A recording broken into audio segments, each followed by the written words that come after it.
papa oyo biso to vota bango to nyokoma na sambula poto ke voter bokende na parlement bokende kolobela nde population biso petit peuple banda baye awa ya intérêt na biso ezate ba olobela makamu na bango moko baye awa ka pona ko suspendre ba oyo pona ko sala boye pona ko na intérêt na bango moko biso peuple toza na intérêt moko te mama bino boye bilo mboka tolobi na Congo toza na trois pouvoirs mututu asala politique ayebi yango comment bato oyo bakoloba ke non basala bango ba osala wana po bazwa justice ezongela na ministère ya justice biso toza peuple congolais makambu ya opposition na pouvoir etali biso te biso tozotelema mpona pouvoir mpona intérêt na biso moko parce que tout le monde est président de la République a raisonné bien pour la population,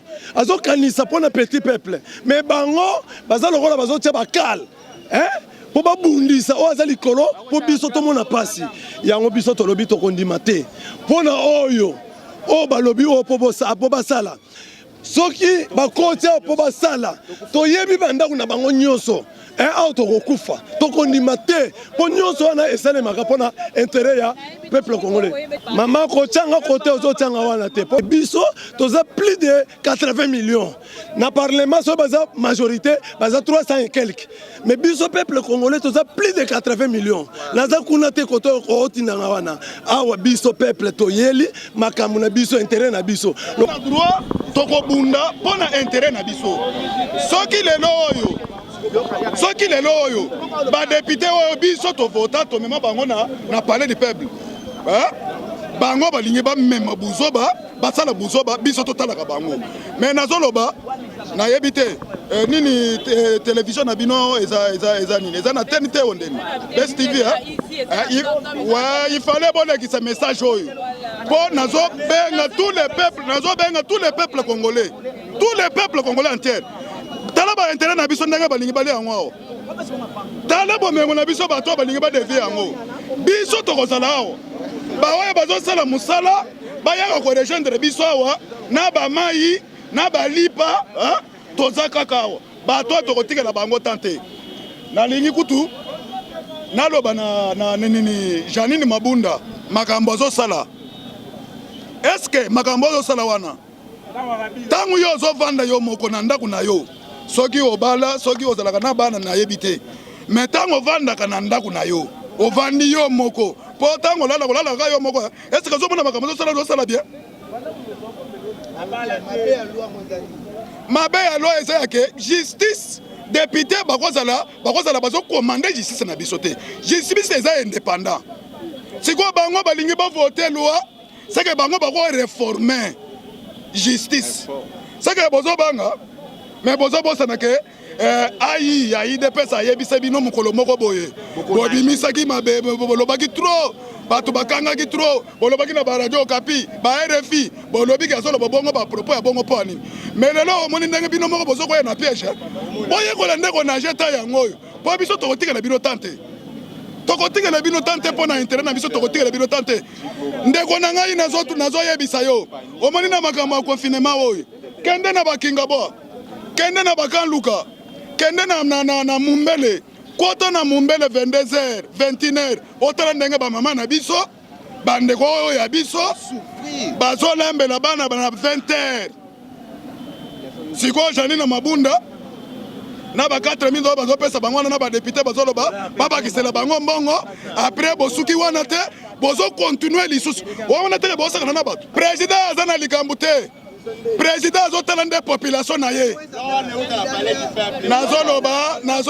nazoloba tout d'abord nazopesa bino information musu ifale bolekisa information oyo omoni parler du peuple oyo eza ya ba député te sikoyo biso tolingi tozwa yango sikoyo to bando vanda o eza ya biso population eza ya bango te nazoloba eza ya bango te eza ya biso saka na pesi mutu mususu confiance na yebisi ye ba loi eza ebele ya ko voter ozo comprendre ba loi eza ebele loi eza kaka te oyo ya kolandela o te ba changer ba sala bote makambo ya justice ba loi eza ebele ba député ba e barol na bango et le rototindela bango na palais du peuple. To bengi yango bien palais du peuple. Eza palais ya ba député, eza palais du peuple congolais. Vous comprenez? Non. Eza likambo ba wewa te. Likambo eza côté ya peuple. Boalu boadi tunga. Mambo ya inzo eza makambu ya mboka, eza makambo ba wewa te, ba interpréter que ba wewa non. Eza likambu ya mboka. Eza makambu ya mboka. Ngai makambo ya désordre to monite mais biso to telemeli kaka makambu ya loi wana ekotika la koleka te. Tolobi NON ekotika la koleka te parce que ba loi eza ebele ya ko voter. Ba voter ta loi ba kabolela ka ba mama ba saki ya loso. Ya ofele ba voter ta loi dollar ekita ezonga na 15 000 ata na 10 000. Vous comprenez? Il y a plusieurs lois à voter. Hein, papa? Batika, distraction. Loi, eza ebele combat outikulu. Mais eza non primordial. Il faut comprendre parce que tu as la même constitution. Tu as 3 pouvoirs. Exécutif, législatif, judiciaire. Chaque pouvoir est indépendant. Pouvoir législatif est indépendant. Na part na yango par rapport na pouvoir exécutif. Bakozwa ministre moko te ya justice akoma likolo ya pouvoir législatif ezalaka te. Wana bakomi kosala ko bebisa, bakomi ko se contredire bango moko ba législateur ba votaka ba constitution wana. Loi wana eza mabe. Mais ma proposition, ma proposition on a déjà na RDC et là quoi ezalaka provisoire ya ngwana etika la réalité. Mais baza batu bako bunga. Ceux qui babungi, toza na droit ya ko protester to boya. Maintenant peuple baboy parce que bango baza batu to tini bango po balo. Balo ceux balo ba mabe. Biso peuple to boy. Il faut ba yo kabiso. Yango tozo revendiquer loi wana eza mabe. Bango bazo ba wela ba mbongo na bango ba ozwa soki ba pesi bango mbongo balo bilo. Papa, makambo ya coalition makambo ya FCC nga yebi yango te nga yebi ke loi wana eza mabe. Ba pouvoir ezalaka séparé nezaki. Pouvoir législatif ezala indépendant na pouvoir exécutif, c'est ça. Makambo ezo silate. Soki lelo totiki ke non ba loi wana ba voter ngo lelo ngana to ndimi. Donc lobby kuna ngana to kokufa bana na biso. Ba kotika la ko souffrir. Po bana yo ko boto ebite ba kozala bana na kata mboko. Mais lelo to biso toza envie to mona makambo eza normal te. Il faut to boya ngo to temela ngo. Loi wana bazo sala pour ils sont là pour son intérêt pour protéger bango moko nanu. Dès que baza wana balingi ba loi wana moni eza côté na bango moko FCC. Donc dès que baza wana na ba député na bango ba lesi bango mbongo ba voter loi wana et couvrir ka bango moko. Siko ba yebi mabana bango ba sala ki déjà pour ba loi wana couvrir bango. Siko biso na minute to sito yebi déjà biso nde to tindaki bango. Yango na loba loi wana na biso congolais peuple congolais to tindaki bango kuna. Il faut bango nde ba service musala. To moni que non ça ne marche pas bien. Musala ngo bazo paquet ko sala kuna ezo kendete. Ba komo ko rompre bango na mbongo pour ba voter ba loi wana et couvrir bango ba sala ki mabe en place ba zala ka wana ba toucher bango te. Yango to moni que non ezo simbate biso mon peuple yango to telemi awa toza te o parti politique mo ya te ezande peuple congolais yebi déjà que non to yebi déjà que biso peuple congolais atanga na osala moto na nga na za mécanicien ta wana tanga ko ka biso nyonso to ko ya réputation be baka ya bato moto ese yebana ki déjà wana to ko boya ngote ama bato moto bazana po bazaki déjà tantif déjà bazaba congolais na biso yango pendant 18 ans bato moto bazaba congolais pourquoi pas baya na makamamboka. Eza makambo eza auto kotika ngote to yaka na biso mutu za na façon na ye. Bon ça dépend parti na parti azana batu na ye. Ozo mona makambo ya na muka eza te ya FCC eza te eza des peuples congolais. Ko défendre en général batu nyonso. Ya la muka ya MLC ya IDPS. Et vous les gâtez jamais aucun jour les gâtez. Ouais ça la parler à ba député ça parler à ba peuple. To benga ngo parler du peuple. Eh, nalobi bonjour tout d'abord. Ngado tuna nu tina pena ya loi wana. Eza nini? Tina ya loi wana pena eza nini? Parce que biso tozo boule ke ba loi moko ko ya au dollar ekiti. Oh bata moko boye bazwi ba biloko bakopesa ba mama oyo bakuza mibali ata ba je moko boye bazo sala te nde ba loko bakobule yango wana continue à loi oyo jusqu'à alors tozoye bango te mais tellement que yango na lobi ti lelo tozo tala pena politique ya kala eza kubombama mais oyo ya lelo ekomi ya poisa c'est que tu comprends que non loi wana ta bazo tia loi wana président moko ayeba ke eza po ba mibatela na sima loi wana po toyebi baza ebele kokangama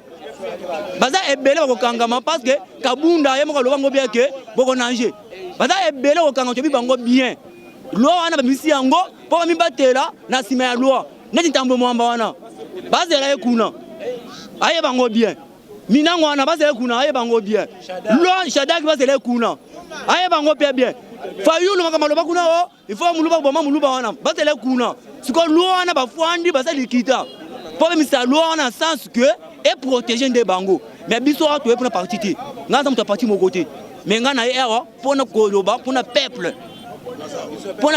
tout souffrir dollars et comme le 200 000 ata yo moko nga za na 4 palais $50 bon pour nga na ko bango bongo pour nga c'est normal parce que papa est moko bibé que non le peuple d'abord mais jusqu'alors peuple d'abord tout le monde en côté tout le monde en côté dollars 200 000 si on a ça bana 4 par jour que l'ennemi bo pesi moto o mutu moko biloko wana nyonso wana tozani alors que ba loi bongo to tikango te pe loi ko simba te baye bango ko bandale oti lobby en plus na bo santé po ba information pesa bango bien ba bomi mutu moko ya moto babete masasi na côté ya mushi kaka lelo aza hôpital kabanga mwenye kapanga parce que savu kabinda déjà maveni na kwa wana babete silencieux akufiti ya panzana kinde mabe mais baye ba wasali lobby baye bakota pona lona bango mabunda ayeba makambo yo sala mabunda ayeba mais lobby baye bakota na parti peuple za bango merci nazokama makambo ezo salema nazokama fort yo policier batindi yo po o sécuriser population na biloko na ye mais ozo parvenir mutu azoloba pona intérêt mais tout d'abord nazotuna nanu policier yo policier ozoka salaire ya combien malgré babakiseli bino e pas fati te bapanzi eloko ya mutu te nazolo baba yo tambwisa kamera otala nanu mutuka nini nalobi bazokosa wana za mituka ese tumami depuis kala wana bazokosa wana za mituka ese tumami kala o comprendre balingaki baloba ndenga bazoloba wana nana ko tumami mituka bato bazoya ko réclamer des droits na bango yo policier Janine Mabunda zana mbongo ye azwaka azo réclamer babakisele mususu yo policier na bambongo babakiselo ya muke wana ozondi malisusu po beta ndeko na yo kasa lacrymogène toza na état de droit zela o beta kasa lacrymogène obimisi na massage obeti peuple congolais massage na luboko kende na to inzela na notango to silisa to na memo na hôpital otala ndenga beti massage c'est que loboko nyonso oyo musu nyonso eza kolongwa kaka mukuo nde monani papa ya bato est responsable na ba confinement oyo yo osale loko bongo po oza policier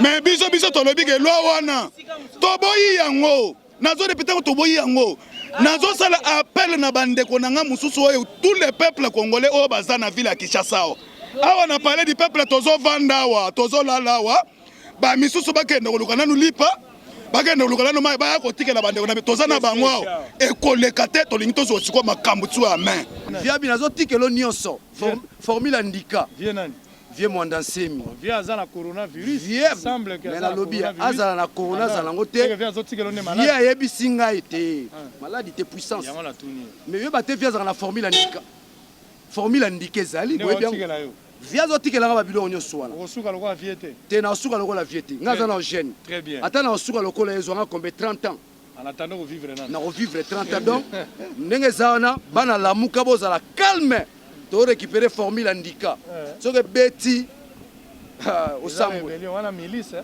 te na lobby formule handika tozo formule on ko utiliser on est milice na ko utiliser on 2023 milice donc bana Congo bozala calme bitumbo ya solo pona tokobenga bino bobima eza makambo baloi te ya bango eloko makasi tokobenga bino bobima eza lambo ya seni bazwa biso seni te zwa mesure ya libango na yango bakote na kati navandaka awa tala elamba nango omona trace ya libanga wana ezali libanga wana ozomona libanga mo yango abambi libanga ya wana boimagine sikoyo ezwaki ata na mutu soki ezwaki na mutu libanga wana etraverse kasi yango ekoti awa libanga ekoti awa ekoti awa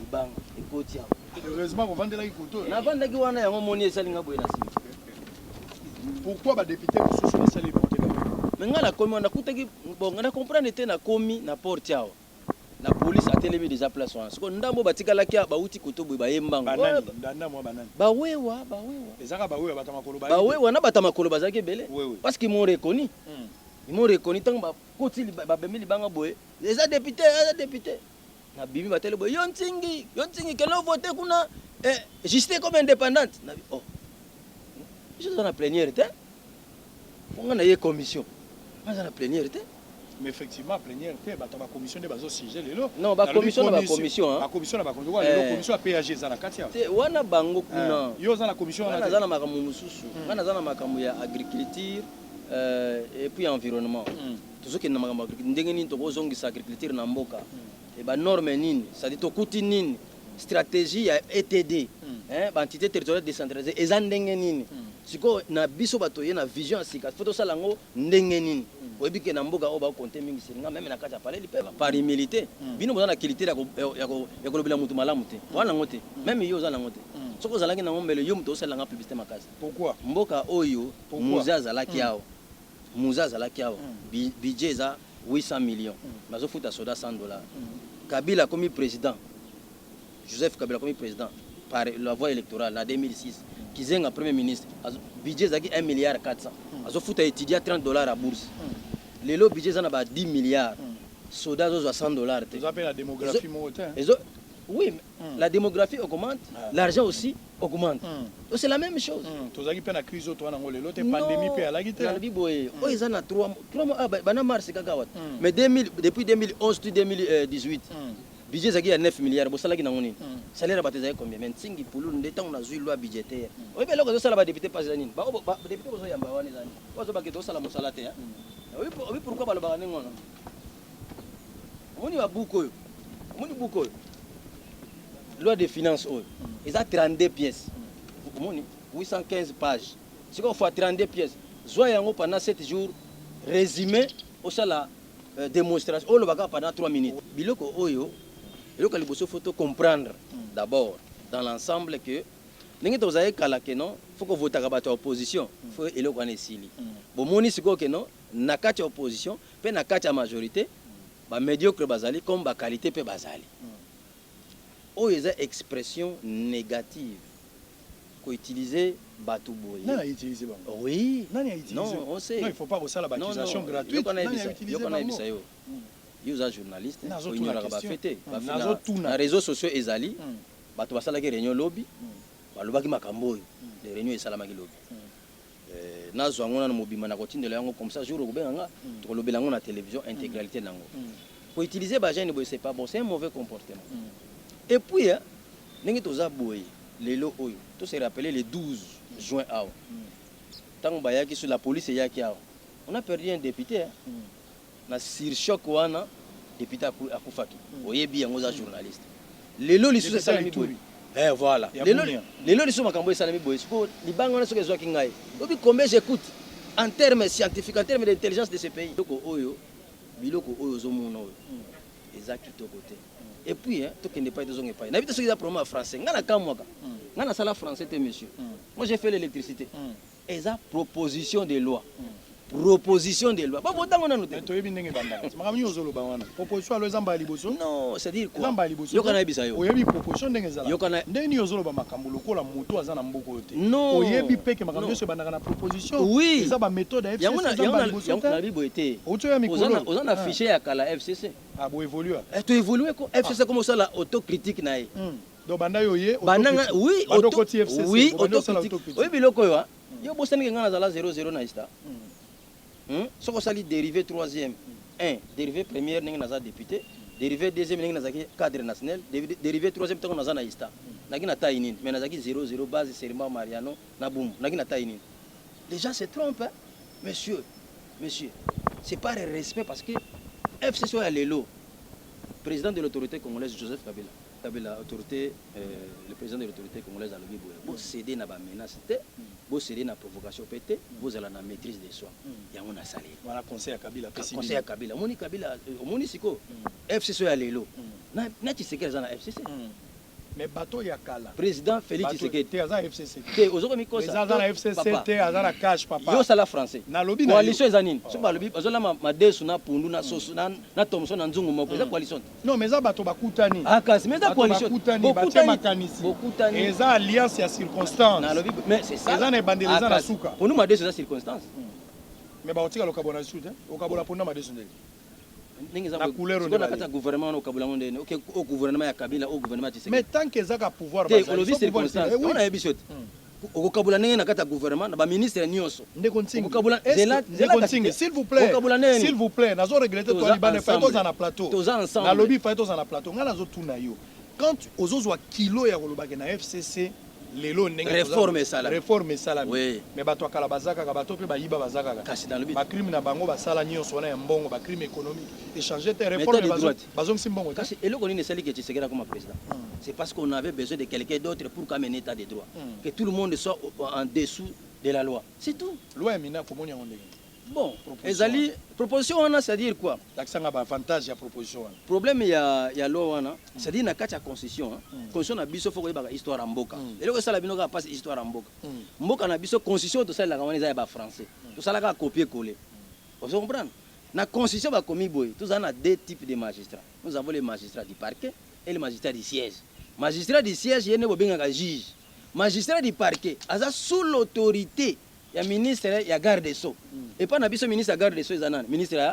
ya justice est-ce que vous comprenez c'est que problème ezanini mutu oyo abimisi loi wana omoni ntango ozoloba minako ozoloba ngo na ndenge ya oza na ba remords minako wa mutu lokwanga te te yo mutu olobi makambo kasi na lobi minako lingi so na benge ya minako bon likambo te na lobi boye loi wana proposition na loi oyo asali wana natangaki yango bien fondé nango ezali bien fondé ya loi wana tina nango ezani tina nango oyo ya malamu a proposer parce que nano eleki te nano na voter yango te eloko a proposer ya malamu eza ke magistrat magistrat soko par exemple pour na kosala mutation ya magistrat ezala lisusu ndenge ezalaki te ke mutu avandi ka pum ake mutation donc il faut quand même kointéresser mutu parce que le magistrat il y a pouvoir judiciaire tant il y a pouvoir judiciaire magistrat za na quantité pouvoir judiciaire ezakane ba juge mais magistrat du parquet aza na quantité na pouvoir judiciaire yango moni bazonyo comme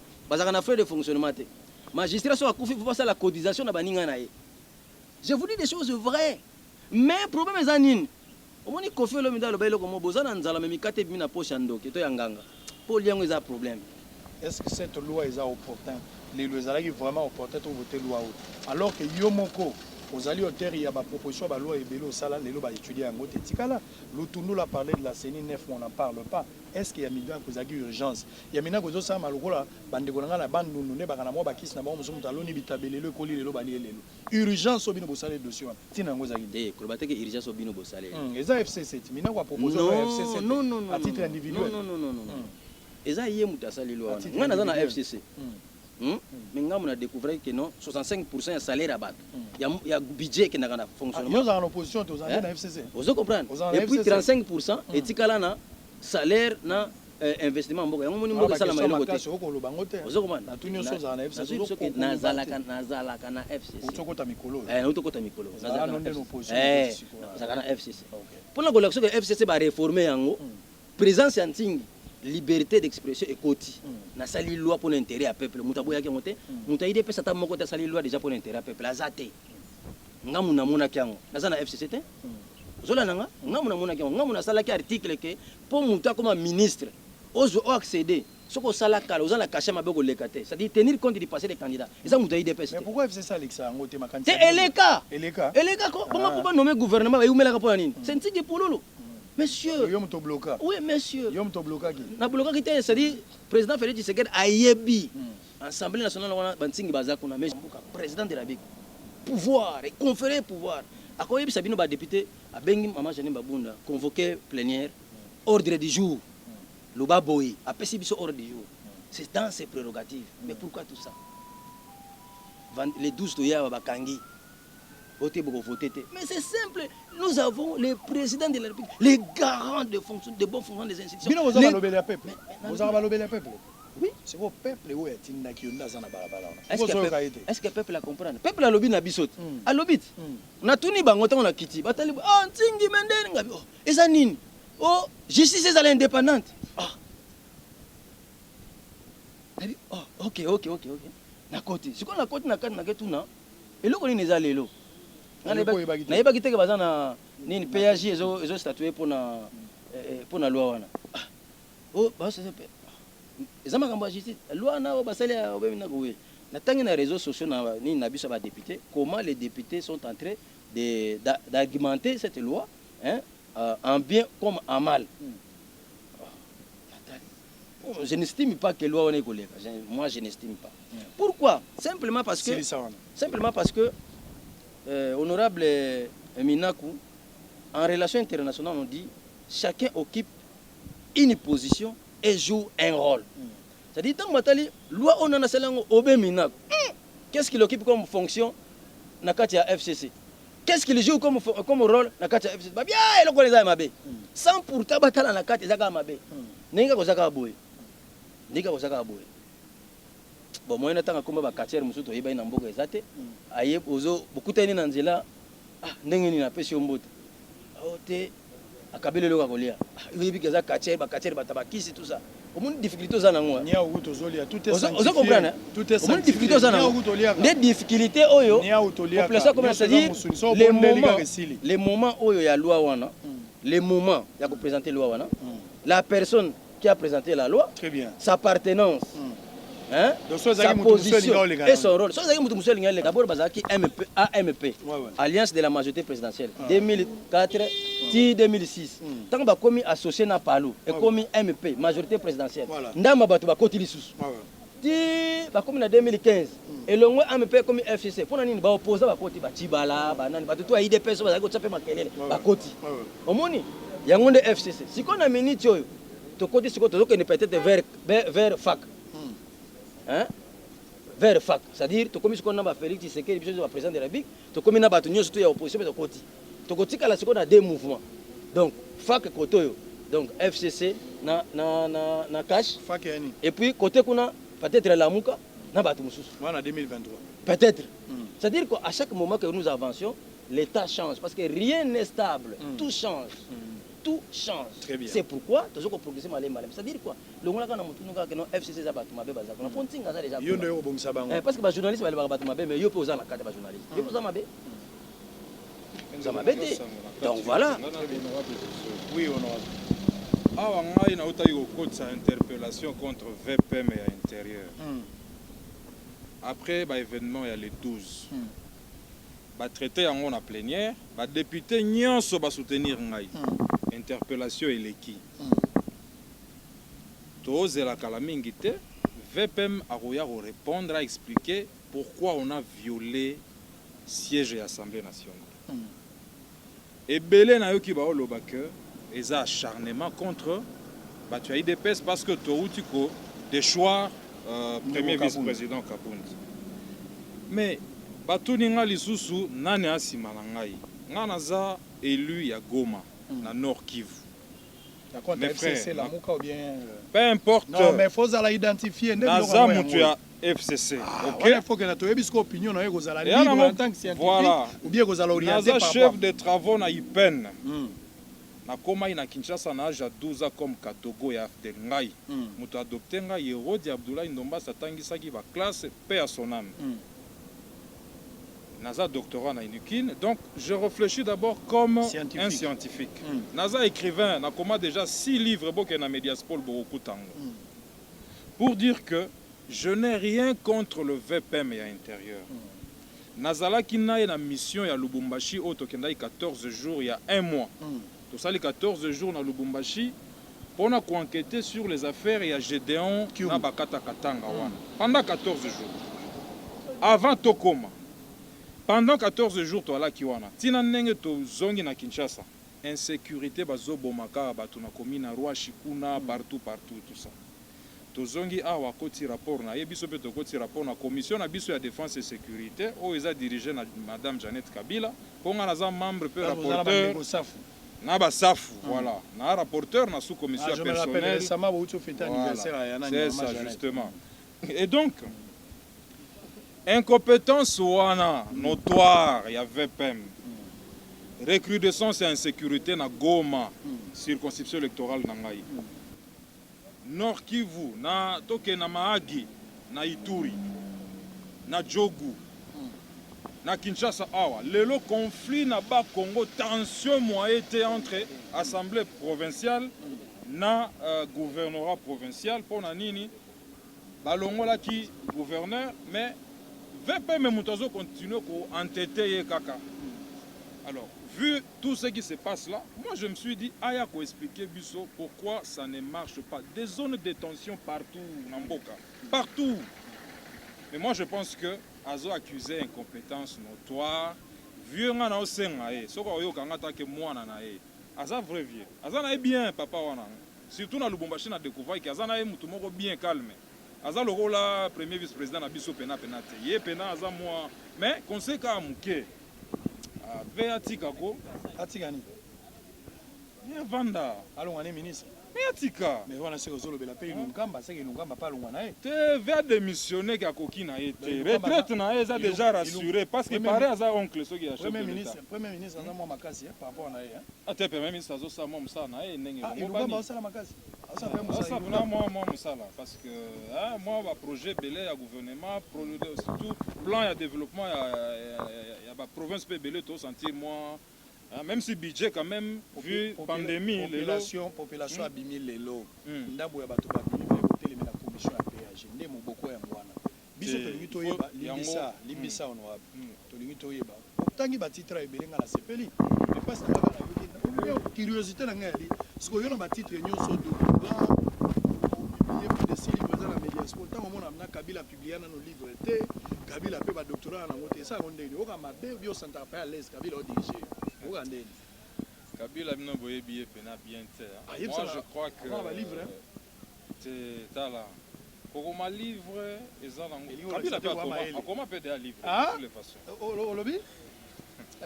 Bon, Tala, je vais vous dire une chose. Oui, il y a la différence entre Yoka, grand frère, Yoka. Honorable. Tala, pour diriger Mboko à RDC. Pour diriger Mboko à RDC pendant 18 ans.